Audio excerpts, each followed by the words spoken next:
Hi, everyone. I'm tuning in a couple minutes early. I'm so looking forward to meeting with you all, but we'll start at 9 o'clock on time.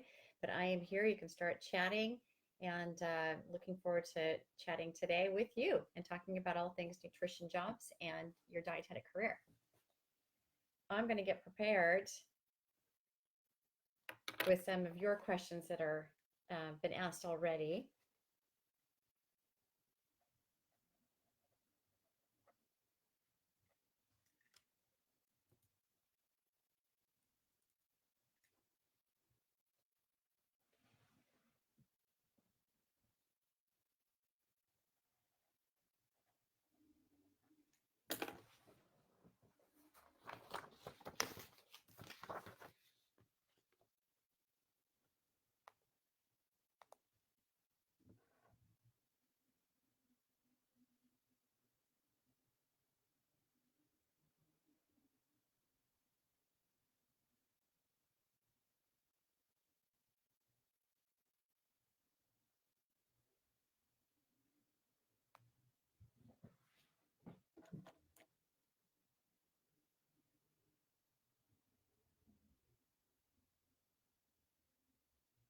We have 2 minutes.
We have 1 more minute.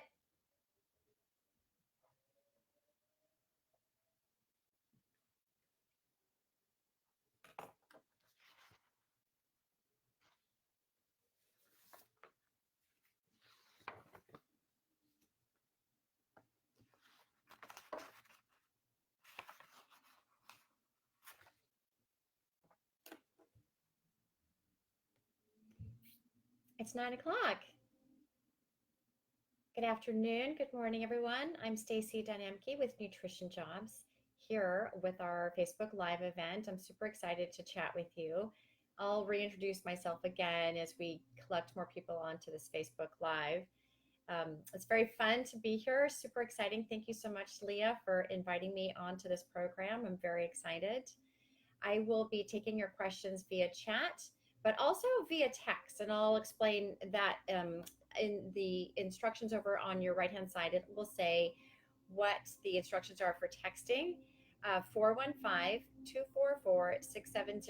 You can text me any of your questions, and I offer that to you because sometimes talking about your career and how well you're doing in your career or how you're not doing in your career is personal and it's something sort of private. So I think that being able to ask her questions anonymously is super important. So feel free to give me a text. So I think I put the number up on the side. You can see it. I'll say it a couple more times, but let me know what you've got on your mind. I've got a few important things that I want to cover today and want to make sure that you're feeling comfortable. I also want you to feel very, very prepared for the daunting task of finding a new job, which can be so rewarding and so amazing. Our profession is blossomed over the last several years, and there's so many great opportunities. And that also means there's a lot of other people that you're competing with. And so you want to make sure that you're feeling super competitive, prepared, and that you're stepping into the right job. Sometimes a job sounds wonderful and glorious, and there's a lot of people applying for it, and you really think that you should want this job. But after doing some research, maybe it's not the best fit for you. So the idea is to get yourself very prepared and to understand that this is the right job for you. So we've got a few people on here, so I think I'll start up again with my introduction of myself. I am Stacey Dunn Emke with nutritionjobs.com. Thank you so much, Leah McGrath with Build Up Dietitians. I love this idea of reaching out to each other to build us up essentially. And that's been my job for 20 years, is being able to help dietitians build up their sense of worth and understanding what career opportunities they have out there. There's so many different ideas for us.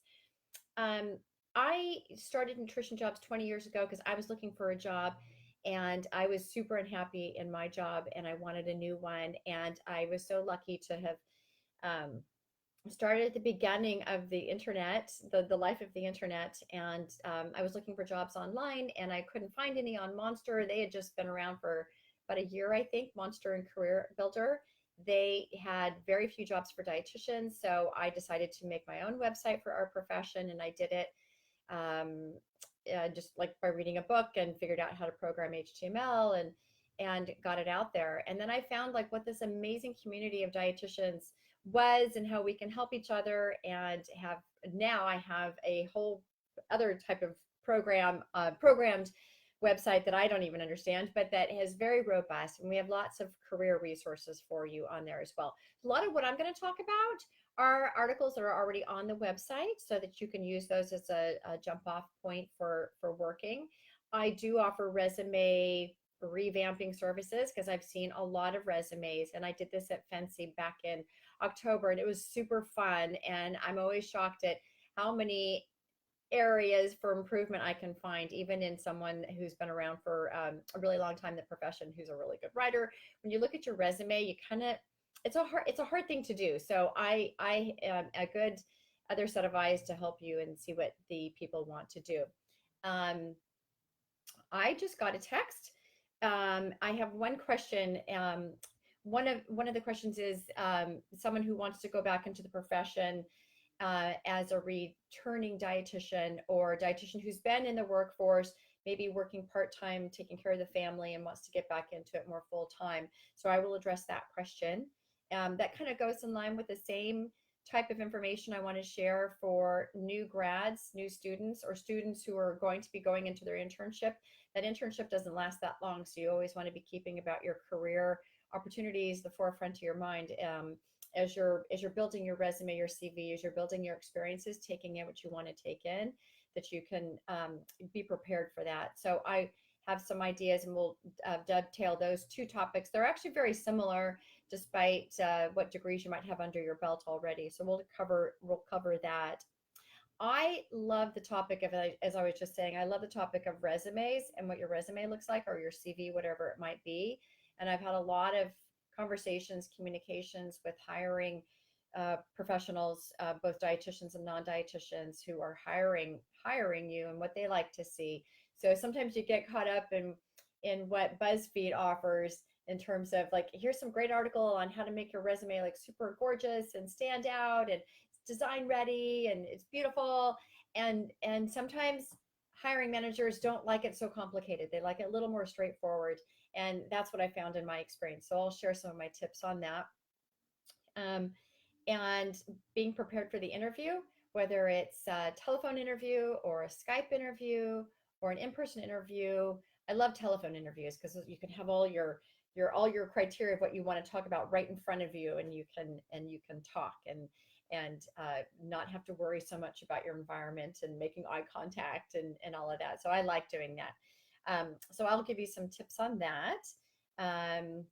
Again, if you've got any questions, I'm happy to address your questions. Like I said, I'll go through some things that I want to take care of. We've already got one question in the queue, and I'm going to dovetail on another question onto that one that's very related. You can text me 415-244-6700 with your question, and I'll get to it. As I said before, I think interviewing and talking about your career and talking about how you're presenting yourself can be very personal, and it can feel you can feel very vulnerable. So sometimes asking a question in a group chat makes you feel exposed, and I'm happy to take your questions via text. I recently gave a talk with the Bay Area Dietetic Association together with several other amazing dietitians. We had a big panel discussion talking about careers and how they imagined their career and how they visualized it and how it came to fruition. And it was a pretty good size audience. We were short on time, we were short on microphones, and so we came up with this idea of texting the questions to me, and it was super fun. And it was great. People were able to ask some really juicy questions that they probably would not have asked, or not asked so concisely and so honestly, if they had had a microphone versus doing it via text. So I'm happy to take your questions that way. We've already got one via text, so that's exciting. Um, all right, I am going to, there's one here. Um, one of the questions from Leah is, how do you know the pay being offered to you is a fair rate, whether it's a salary position or an hourly position? And that's a tricky question, because your your value and what you're getting paid depends on so much. I think the biggest area of differentiation is your geography, where you're located. I'm in San Francisco, and I can charge a pretty hefty rate for either speech or for doing some nutrition counseling, for doing consulting. It's a much higher rate than it would be somebody in a smaller town in a smaller area with even less competition too. So it really depends. I think what you can do, and dietitians will be more honest about this, is you can check. The other thing that's related, I should say, is what your background is and what your degrees are. So obviously, the more urban you are, the more degrees you have and the more experience you have will get you to a higher pay rate. Whether that means you're giving a speech for $10,000 or $5,000 or $500 will make a big, huge difference. And it depends who your audience is as well.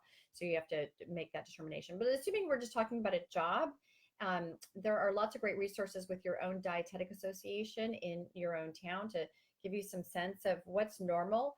In San Francisco, the range is pretty wide, depending again on the facility, whether it's a nonprofit facility or for-profit facility. When I worked with Dean Ornish over in Sausalito, very nonprofit, I was making, I think it was less than $50 an hour. And when I do nutrition counseling and charge on my own, I can ask for up to $225 to $325 an hour, again, depending on who it is. So you also need to take into account, when you're getting an hourly rate as a contractor, it's always going to be higher than what your hourly rate is as a salaried employee that is getting paid vacation, that is getting some time off, sick leave, that's also getting benefits, dental, vision, healthcare. So typically those benefits will be about 50% or even 100% of what your salary would be. So that could actually be, if you're making $35 an hour at the local hospital that's a nonprofit, then you would expect to be able to charge, or get a consulting rate of $70, for example, or even higher for that. So it really just depends on what that area is. But I like the idea of some transparency amongst dietitians, so that we're not undercutting each other, and that we're not lowballing because you're feeling lack of confidence, or you're feeling that, oh, I've only been working for 5 years. Even though I have a master's, my master's is in food science, and it's not in gut disease or whatever, that you think you need to have that you never feel like you're qualified enough for the position.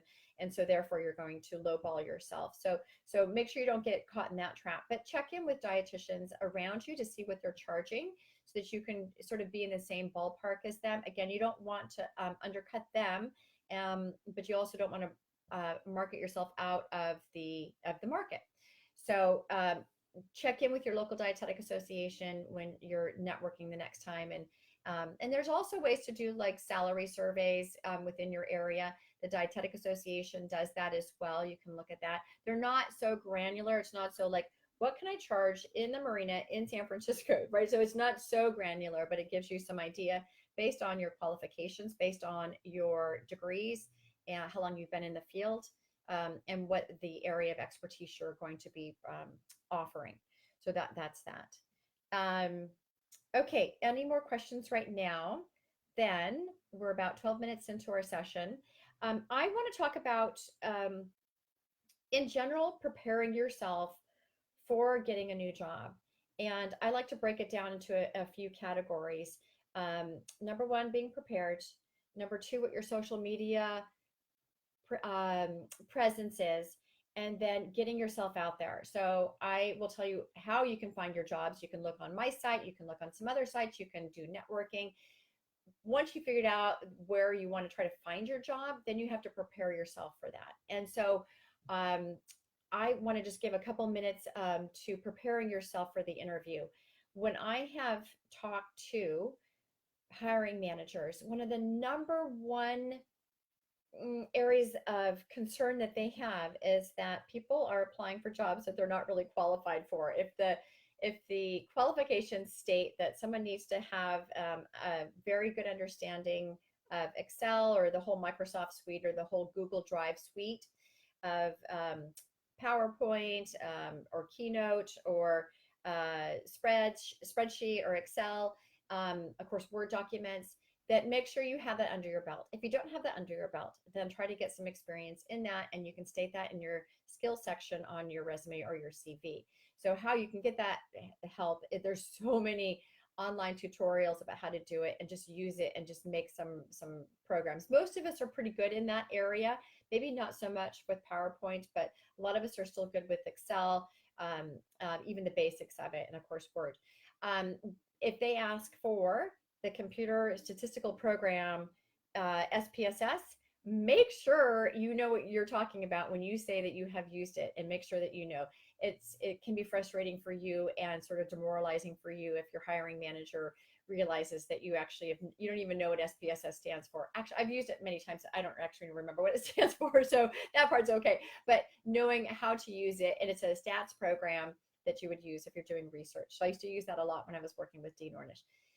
If they're asking for some specific nutrient analysis software, then make sure that you've got one that you know really well. If they have one that they use, you can tell them that you're not familiar with that one necessarily, but you have used some in the past, and you would welcome any tutorials or in-services on that program. So just be straight up with what your qualifications are and what they're asking for, and make sure that there's a pretty good 75% blend in that. If they're asking for no outside candidate, no candidates outside the state or outside the city, you sort of have to honor that as well. You might be able to talk your way through that one, but so let them know that you're aware that that's their qualification, and that you will do what you can to sort of meet that. The other important thing, I think, in being prepared for your interview or for having a conversation or even for just informational interviewing, is know who the person you're talking to. So if you're getting a fabulous phone interview, which again, those are one of my favorites, the phone interview for the first tier of getting into the door, take the time to understand who it is that's interviewing you, what their background is, how they relate to this job. Why are they interviewing you? Maybe they're just in HR and they just want to get some of these basic questions out of the way. If they are the actual person that you're going to be reporting to, understand what their job is, understand what they are expecting of you, and make sure that you can articulate how you can meet their needs in that interview.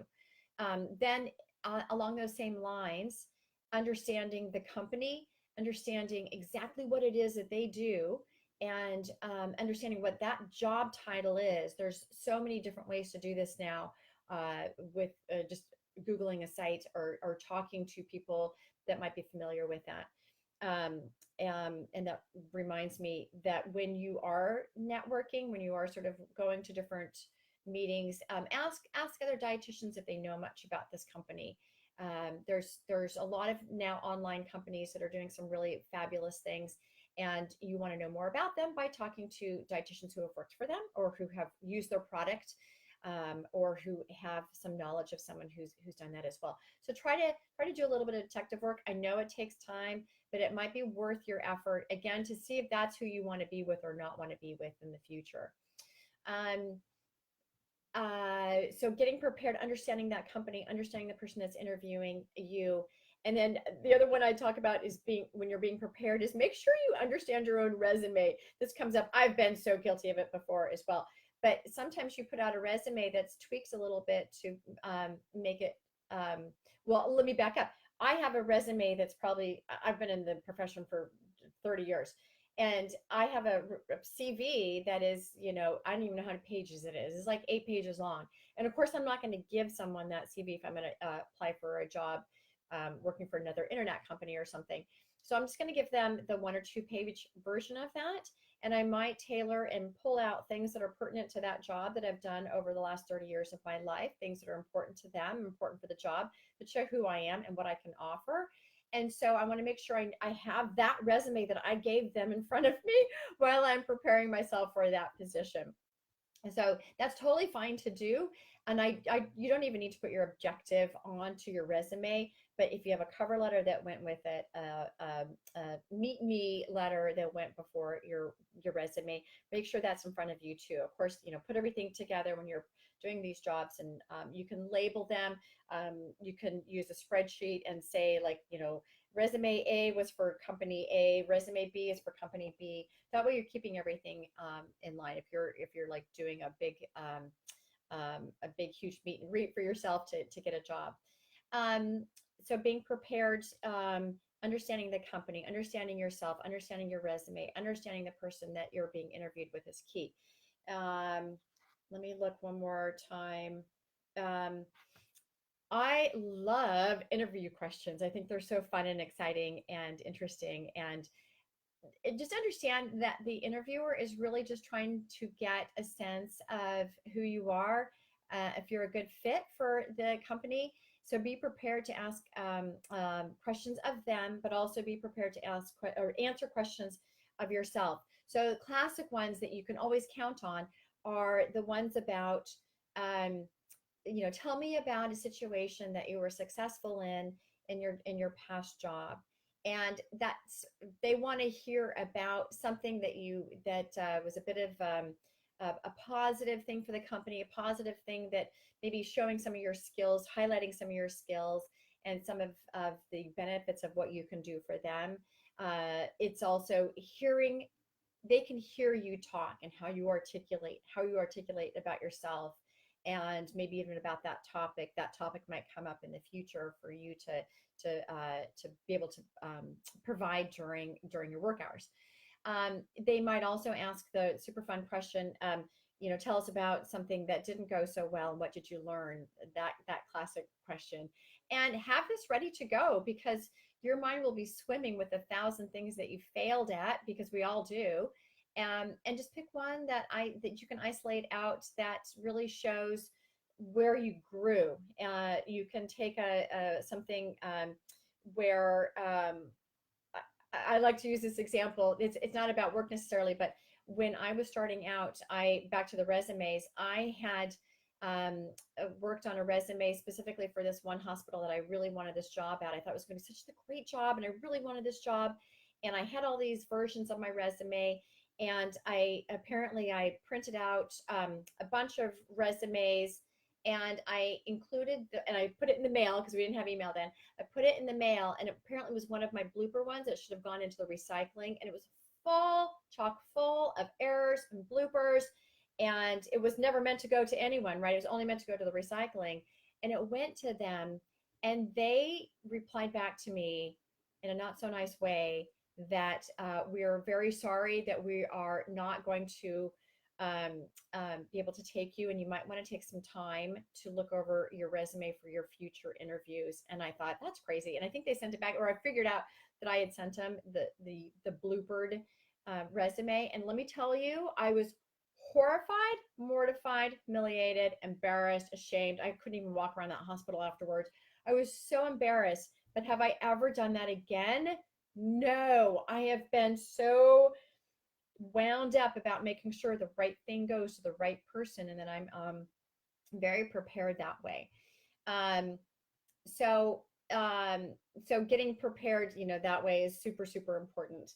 Um, I Oh, some good interview questions. I actually just put some of these up on my site, and I can't toggle over to it right now. Um, the I think some of the best ones are like how words to describe you.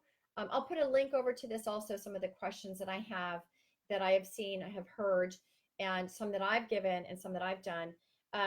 Words that describe you. How would your friend describe you? Again, it makes you sort of light up. They want to see you light up and see you have some positivity around yourself and what you might be able to provide for the company. They also want to hear how you're talking about your past company. So you may have had a positive or not so positive experience at your last company, but keep it professional, right? You don't need to go into the details about your annoying coworker who ate cottage cheese next to you all the time and was like super annoying, and that's why you want to leave your job. You don't need to go into that kind of stuff. So you're just ready for some new challenges, which is true. You don't want to smell cottage cheese anymore. So you want to talk about where you're going and be positive and also be professional about talking about your past company or the company that you're working at in the present. They just want to see your passion. They want to see what you're able to do for them. On those same lines, go into the interview with the idea of what you can do for the company. And you will have researched this already. What can you do for the company rather than what it is that they're going to be providing you? Don't talk about the salary. Don't talk about the benefits on the first or second pass of the interview. The other thing I want to talk about is like in being prepared. One of the most amazing interviews that I ever went on was when I went to go work for Dean Ornish. When I was interviewing for that position, um, the very first interview I had was a group interview with the entire team that I was going to be working with, 15 people, peppering me with questions. And they had me sit in a big circle, and I was just having to talk about everything and anything and having to be prepared for that. They told me that I was going to be doing that. As I asked, what can I do to prepare myself for this interview? They gave all those specifics. They also had me give a presentation. They let me give a presentation on anything. And I just researched their company, as I tell everybody to research your company that you're looking at and get totally prepared. And I had to prepare an entire presentation on the diet for the prostate cancer lifestyle trial. So be prepared for giving like really giving it your all to, if you really want that job, to show them who you are so they can see that.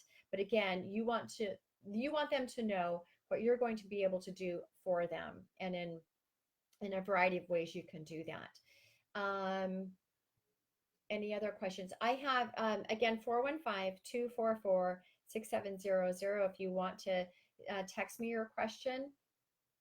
I have a little grid that I use. It's for resume review, and I have a little timeline of things I like to go through and talk about with your resume. So I'm going to switch gears a little bit. We have about 5 more minutes, and let me see if I have any more questions um, about things that I think are super important. And I have looked at hundreds of thousands of resumes, and I can walk away with some of the same edits on each one, no matter how long someone's been in the profession. And in fact, when I was doing this at Fancy last October, I got to review resumes from people who've been in the profession for 30, 40 years and still had some ideas for them.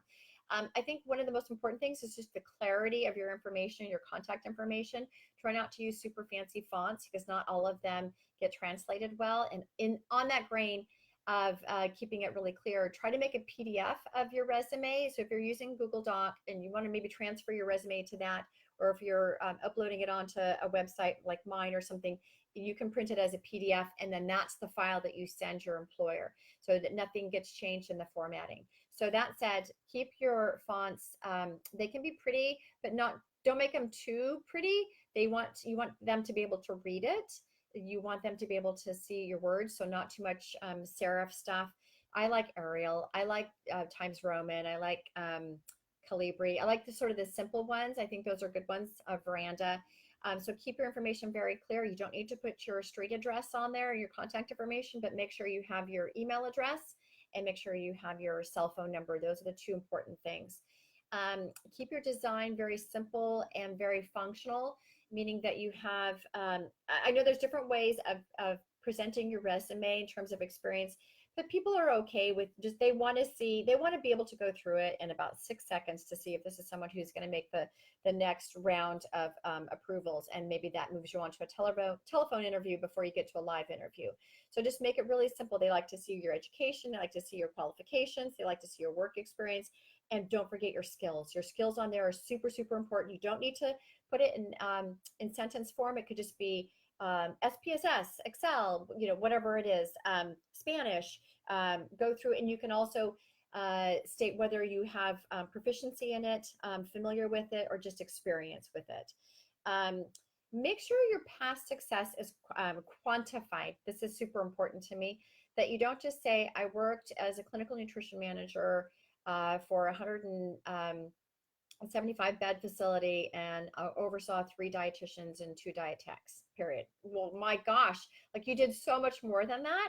Make sure you put that in there. Talk about what budget you were in charge of, things you implemented with success, and use percentages, improve patient satisfaction by 25%, whatever it was.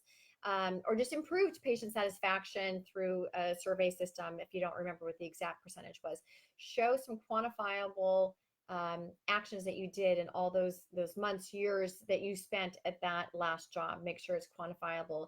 They just want to see a line of what you've done, and you'll have your experience down in your skills, or up your qualifications up above. And don't forget to put in your cover letter, when you're presenting yourself, or your email, or whatever it might be. Make sure you put in there how it is that your experience can meet the needs of that company. And this goes for students, whether you've been volunteering, or whether you've been in the practice for a long time, or whether you've been in the practice, came back out, and want to go back in. And make sure that you show what you can do is going to benefit that company. And then the last thing I want to talk about is getting yourself out there.